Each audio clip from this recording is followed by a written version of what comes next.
নাচতে নাচতে ছুটে গেল আকাশে আর কয়েক সেকেন্ডেই বদলে দিল পুরো যুদ্ধের চিত্র।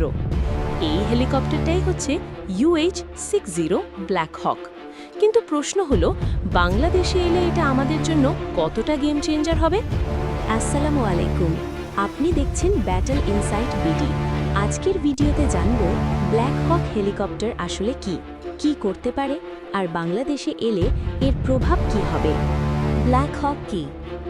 UH-60 ব্ল্যাক হক হচ্ছে একটি মাল্টি রোল মিলিটারি হেলিকপ্টার যা তৈরি করেছে সিকরস্কি এয়ারক্রাফট।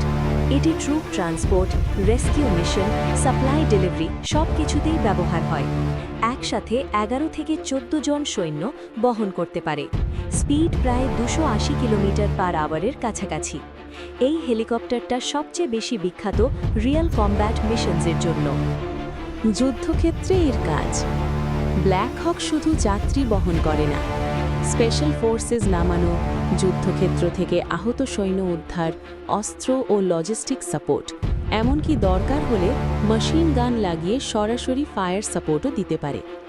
ব্যাটল অফ মোগাডিশুয়ে এই হেলিকপ্টার বিশ্বজুড়ে পরিচিত হয়ে যায়। বাংলাদেশে এলে কি হবে? যদি বাংলাদেশে ব্ল্যাক হক আসে, তাহলে সেনাবাহিনীর মোবিলিটি অনেক বাড়বে, দুর্যোগে দ্রুত উদ্ধার কাজ করা যাবে, বর্ডার এরিয়াতে দ্রুত ডিপ্লয়মেন্ট সম্ভব হবে।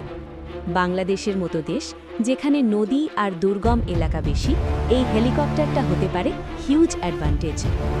সীমাবদ্ধতা। তবে সব কিছুরই লিমিটেশন আছে। 1.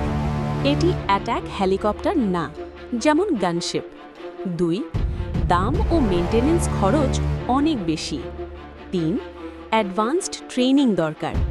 তাই শুধু এটুকু থাকলেই সব সমস্যা সমাধান হবে না। সব মিলিয়ে UH-60 ব্ল্যাক হক বাংলাদেশের জন্য একটা পাওয়ারফুল অ্যাডিশন হতে পারে। আপনার কি মনে হয় বাংলাদেশের জন্য ব্ল্যাক হক দরকার? কমেন্টে জানান। ভিডিও ভালো লাগলে লাইক, শেয়ার আর সাবস্ক্রাইব করতে ভুলবেন না।